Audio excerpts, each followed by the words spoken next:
că a venit ceva frumușel. Ce cum a mai fost asta? Oho, și duceam în școală, când eram în general. Dădeam drumul la câte unul, fugeau, ce credeți? Se întrerupeau cursurile în ziua respectivă. Închideau școala, bă, frate. De 2 ore era să fiu exmatriculat în cauza asta. Deja mă ia cu frică pe aici. Ce dihănii mai urmează să mai apară?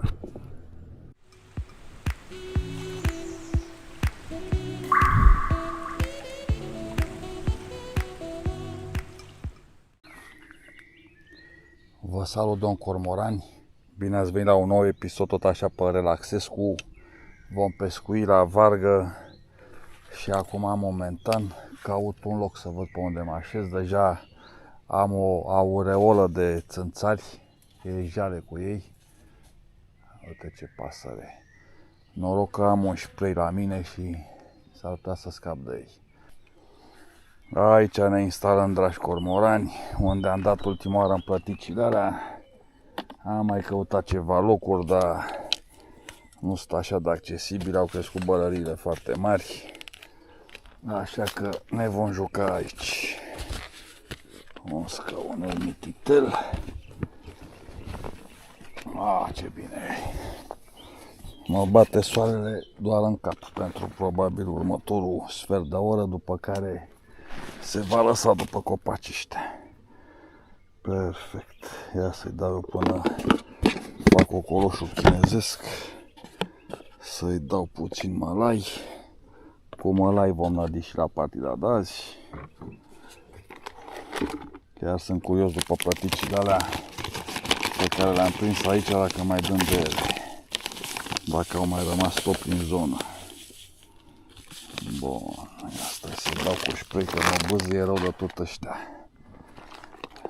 Nelipsită să fie un spray de țânțar pe vremea asta. Tot am zis să ajung la un magazin de specialitate după o cremă din aia de țânțare. Am auzit că e foarte bună. Așa, sper să nu cadă și pe nadă să stărpesc tot peștele. Bun. Puțină apă. Peștele mălai visează. Ia să vedeți ce îl executăm silit.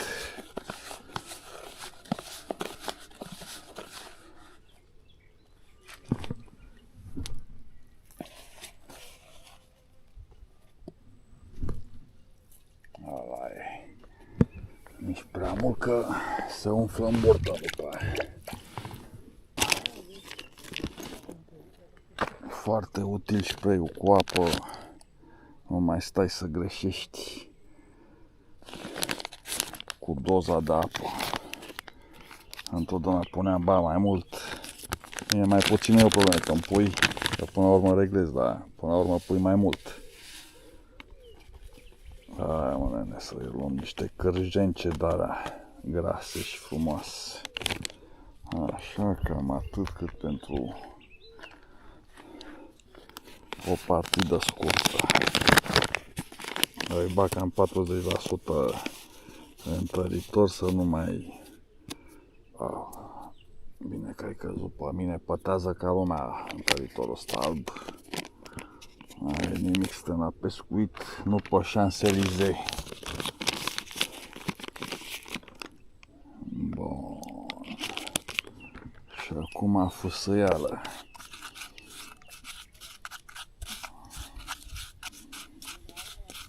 Totuși sper că nu i-am pus cam mult întăritor. Pare că e cam mult, ia să mai lasă-l așa. Lasă-l așa. Că întăritorul nu are ce să-i facă rău până la urmă.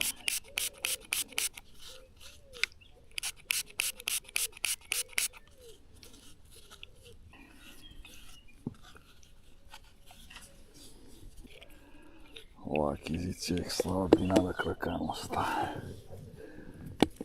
Îți face partida cu mult mai lejeră.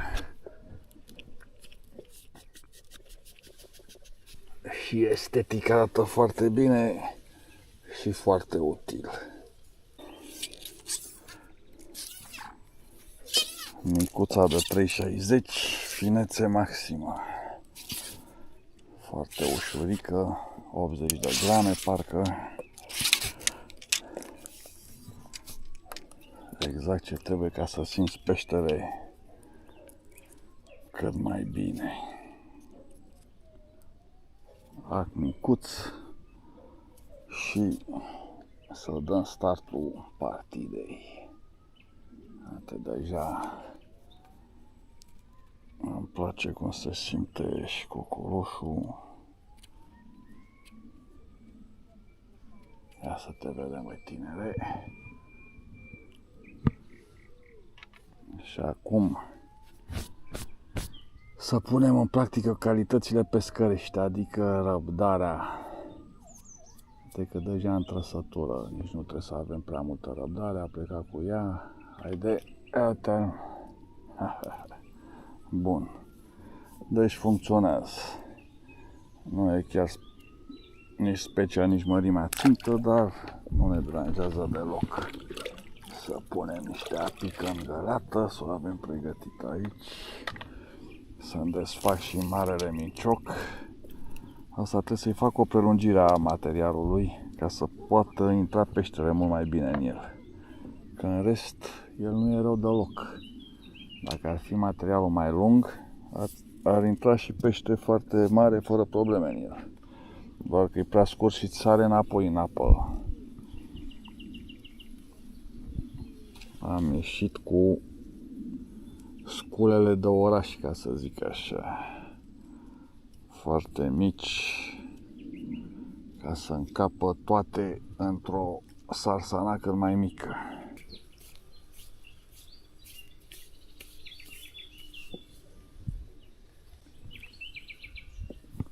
Oho, hai că a venit ceva frumușel. Bravo, plăticuță mare și frumușică. E bine, uite mă, bă, trebuie să scot pomul ăsta de aici. Stai, nu cădea. Am făcut ce frumoasă e. Bun, deci mai e pe aici plăticuța.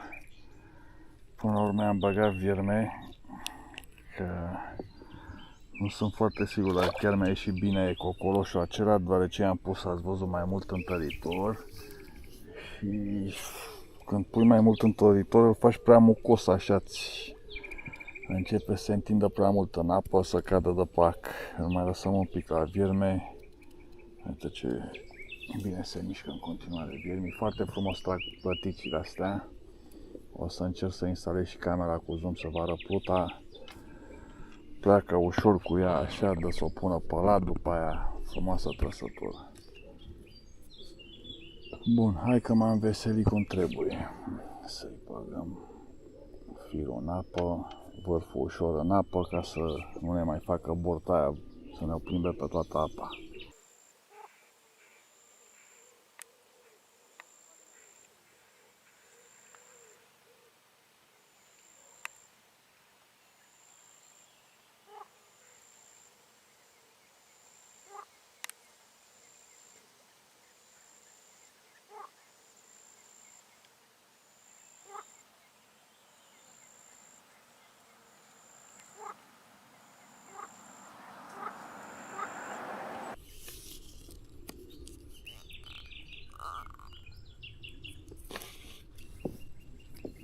Oho, fusesem și o mâna să fac o țigară, uite. Bă, dar a venit plătică ca lumea pe canal aici, aveți frate. Uite, plătică mare și frumoasă. Stai, eram sigur. Șansa aibă, băieți. Data viitoare o ridicăm cu minciocul. Eram sigur că mă păcălește. Ia să-i mai băgăm și un cocoloș. Asta tot la vierme a venit. Hai că cred că s-a făcut și cocoloșul cum trebuie. Îi trebuie și lui 5 minute să-și tragă apa cum trebuie. Să vedem. A venit plătică frumoasă aici. E bine. Uite-mă, cu mâna pe țigare, vă dai de vela. Ce ești, mă? Una mai micuță. Asta e ca palma, îi dăm drumul. Îi dăm drumul că e sub limita legală, să zic că are vreo 20 de centimetri, ne trebuie de 25. Du-te și fă-te mare. Deci cred că luat-o și la Cocoloș. Se prindea rar plătică pe zona asta înainte. V-am zis, stătea mai mult în larg, la apa adâncă, dar văd că începe să umble și pe aici. E un fenomen ciudat, eu chiar nu-l înțeleg, poate mă puteți ajuta voi. E cât un an când tot canalul e plin de brădiși, alt an nu vezi nici urmă de brădiși. Nu înțeleg care e procesul, cum Dumnezeu într-un an mergi pe brădiși, deci e așa de mult încât nu poți nici să văzlești din caiac. Și acum, cum e anul ăsta, uite-te și tu, nu e nici măcar o urmă de brădiși. Nu înțeleg care e procesul, ce se întâmplă, ce-l afectează. Țin să zic că mă bucur că nu e. E mult mai ușor de pescuit și mai... Probabil de-aia și a apărut plătica. Uite, chiar ai de să o pună pe lat. Haide. Haide, mă, nu fii hoață. N-am scufundat nici firul și dă să-mi facă burtă. Asta nu-mi place că te păcălește la ochi, la plută, nu-ți dai seama exact. Uite, mi se pare că dă să plece ușor cu ea. Dar totodată am și burta aia și nu-mi dau seama exact. Da, e bine să scufundați firul în apă. Uite, a rămas cocoloșul, vedeți, pentru că i-am pus prea mult întăritor, se face prea gumos. Hai să-i mai băg în 3 vien, că ăștia stau mai bine în cârlig. Dacă tot îi avem, de ce să nu-i folosim?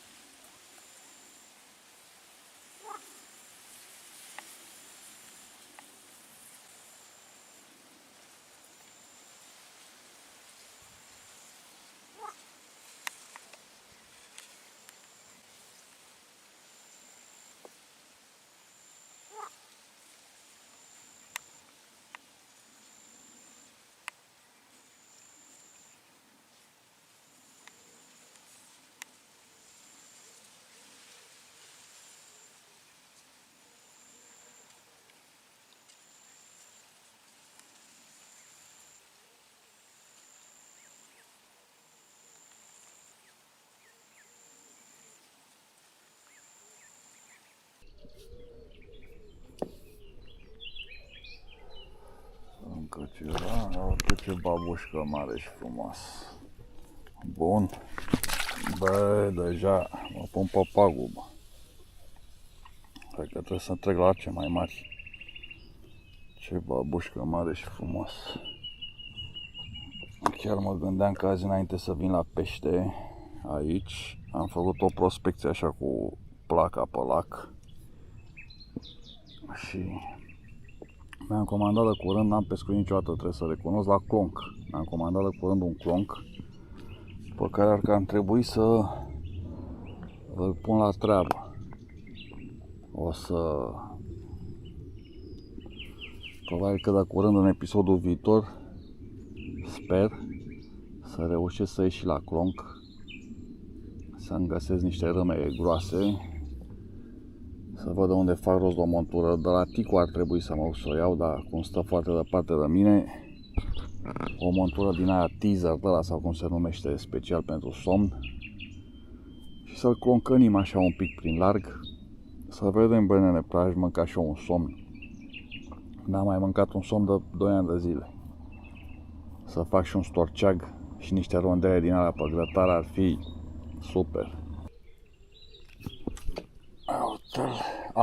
Ce l-am scăpat. Cu mâna pe 2 camere e mai greu.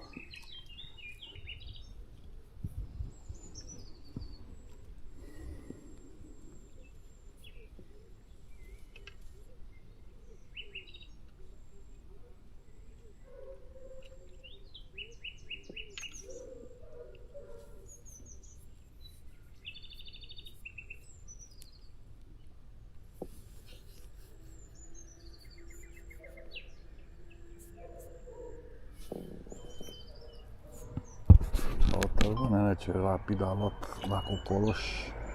Pe ăsta încerc să iau cu minciocul, că e mare și frumos. Haide, mă, prietenași. Ia să văd. Ne ajută futurarul ăsta? Hai că ne ajută de data asta. Bun. Funcționează cocoloșul. Instant l-a luat. Uite ce plătică frumoasă.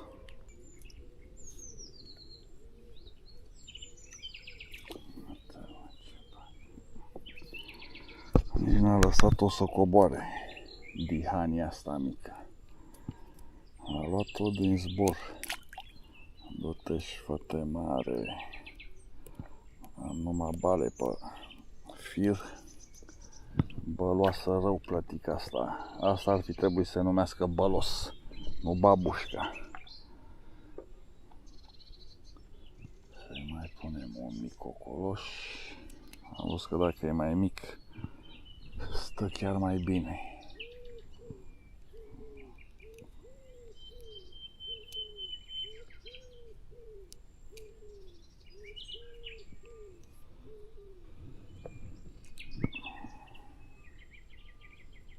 Hai, sper să o las să coboare data asta.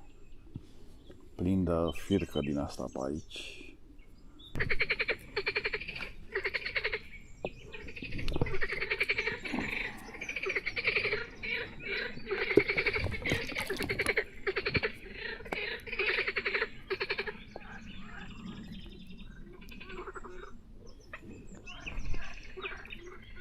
Așa. Și îmi place orăcăitul ăsta al broaștelor.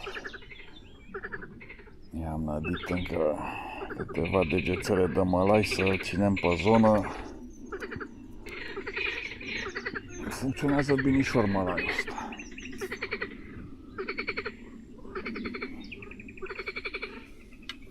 Partea rea e că dacă încep să prind la undiță plătică, nici nu mai vine să dau cu feederul. Da, voi face câteva partide și de feeder cu siguranță. Ia uite-l. Ia uite-l, bă, băieți. Ce ești, mă, nene? Mă, pe tine te așteptam. Ce grasă și frumoasă e. Mă, pe tine te așteptam.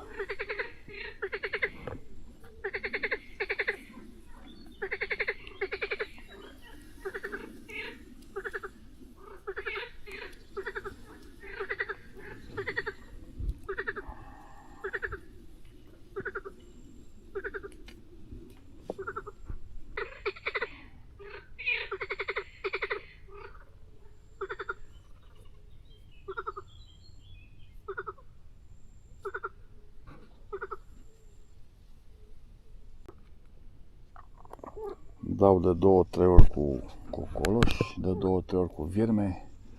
Să-i dăm meniu cât mai diversificat, să vedem la ce răspunde mai bine. Chiar la ce n-am mai pescuit de mult pe aici, la miez de pâine.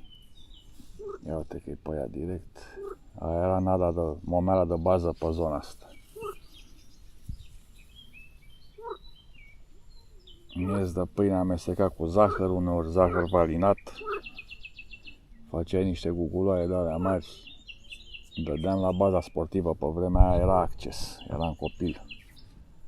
Și prindeai niște plătici din alea mari, era ca lumea.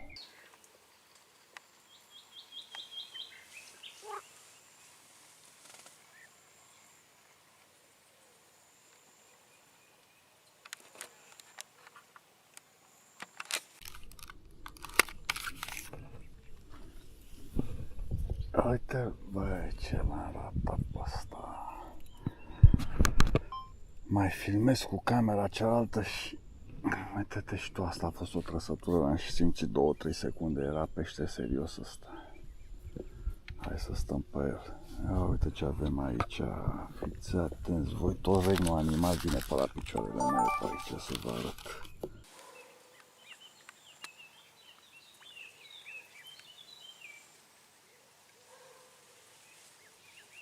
Trebuie să vin cu un sac de gunoi să mai facem curățenie pe aici, că păcat că avem și o pungă în cadru. Unde ești, mă? broscuța țestoasă. Camera nouă care mă ajut pentru cadre cu focală lungă, adică cu zoom. E foarte utilă, uite, avem rătușele care se apropie și ele. Să ne bucurăm ochiul cum trebuie, uite-te și tu, drăguțele de ele. Hai să ne concentrăm pe pescuit. Să vedem, ăștia mai mișcă.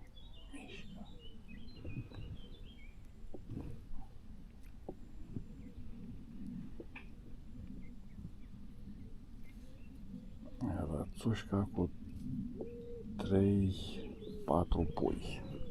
Destul de mări cei pui deja. Ia uite, mă, ce drăguț sunt.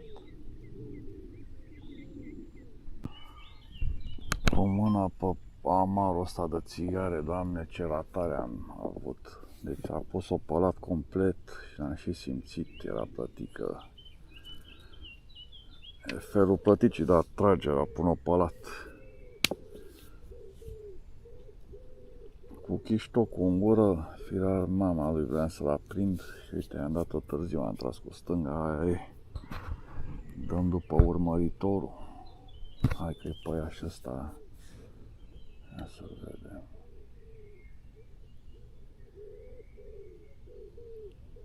Uite, topalat. Asta e mică. Plăticuță mică. Îl scapă la mare și prin pe ăsta mic. Așa se întâmplă. Cel mai mare pește, bineînțeles că e cel scăpat.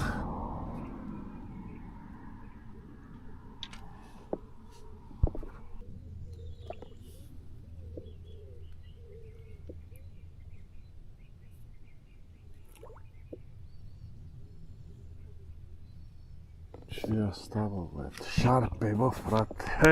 He. Hai că asta e o premieră și pentru mine.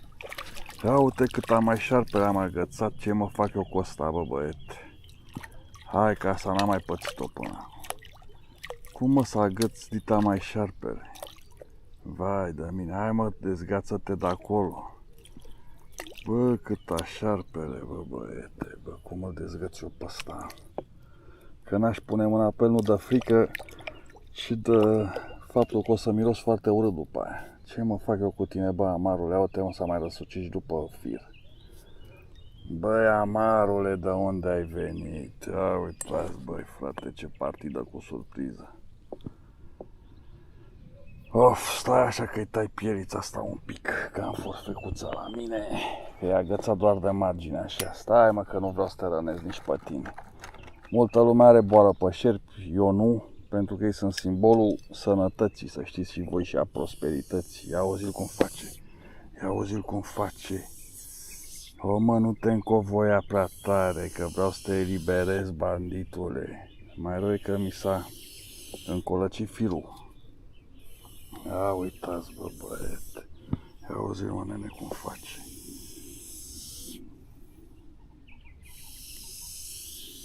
Așa. Of, așa, uite, așa te eliberezi. Stai acolo, mă. Stai pe loc. Firar coaja ta de râs. Dacă nu o să tai acu, danaș. Ce chinoială. Nu te mai încolăci așa. Ia uite-mă, iară. Băi, jăberea. Iară s-a răsucit pe fir. Cum scap eu de tine, amarule? Băi, nene, hai mă, dă-te de aici. Of, trebuie să pun mâna pe tine, n-am ce să-ți fac, dar n-am chef de tine, că îmi pute mâna 3 zile după aia. Haide, dă-i drum. Uite, băi, frate. Uite, ținem de cap, da? Nu avem niciun risc. Hai că nu pute.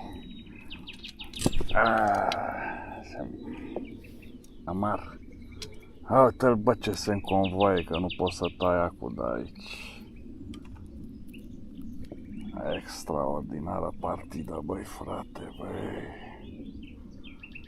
Hai mă, dă-te ceara mătii. Odată așa. Odată așa, că vreau să te eliberez, că ai dat de un pescar de treabă, că tu dădea cu tine de zvârlitele pe aici.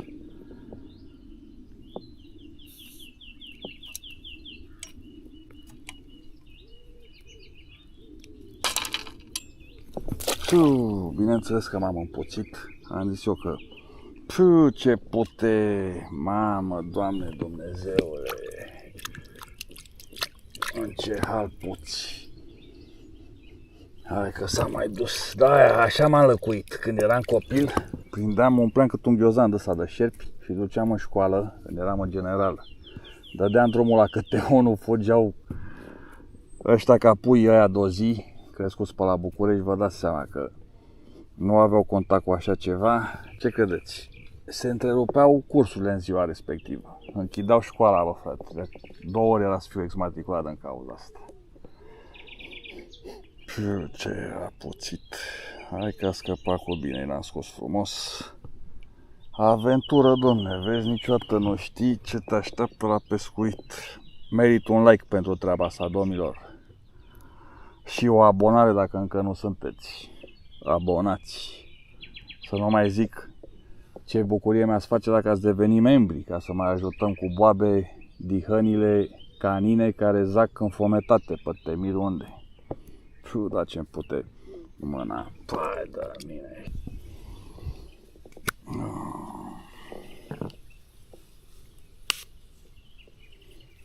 Mai bine puta spray de țânțar decât a șarpe, Doamne, urât mai poate să miroasă. El așa se apără. El, dacă știți și voi că el înghite cât un pește și îi ia o săptămână să-l digere. Și dacă are împuțiciunea aia în burtă, când îl prinde în mediul natural, nu știu ce prădători are, olii mai ales, îi hăcuiește ca lumea. Și el emană mirosul ăsta ca să se apere, dar scârbă îi mai dau drumul ulii. Am văzut o dată un uliu luase, sau de fapt nu, erau 2 ulii, fiecare cu cât un șarpe. Zburau la înălțime mare, 50-100 de metri și au dat drumul. Ia uite, pălat, băi, ce a făcut. Au dat drumul până la urmă unui șarpe, a căzut la pe pământ, praf s-a făcut. Era un șerpălău gros, o șerpoaică din aia de fapt. Aici, în natură, na, ce să face, casa lor. Da, nu trebuie să... Ia uite, mă, ce-i face, mă, pune palat și nu-l prind. Dă 2 ori palat. Cred că o ia din zbor ăla mic. După ce că mi-a stricat captura aia de 1 metru pe care tocmai am prins-o, mi-a stricat vadul. Mai lipseau și niște navigatori pe canalul ăsta pe aici.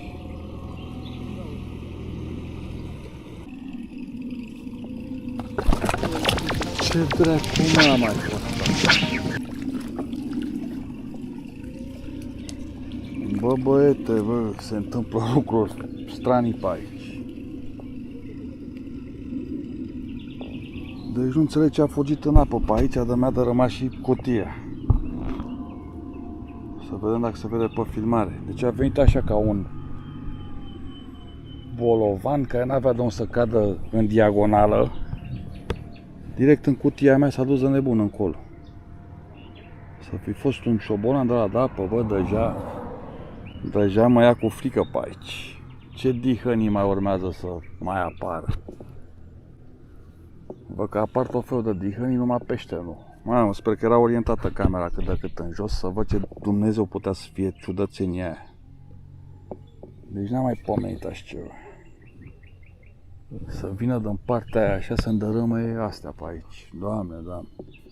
Bă, nene, cred că ar trebui să închei partida asta, că e... Ia uite ce nor a făcut și pe aici.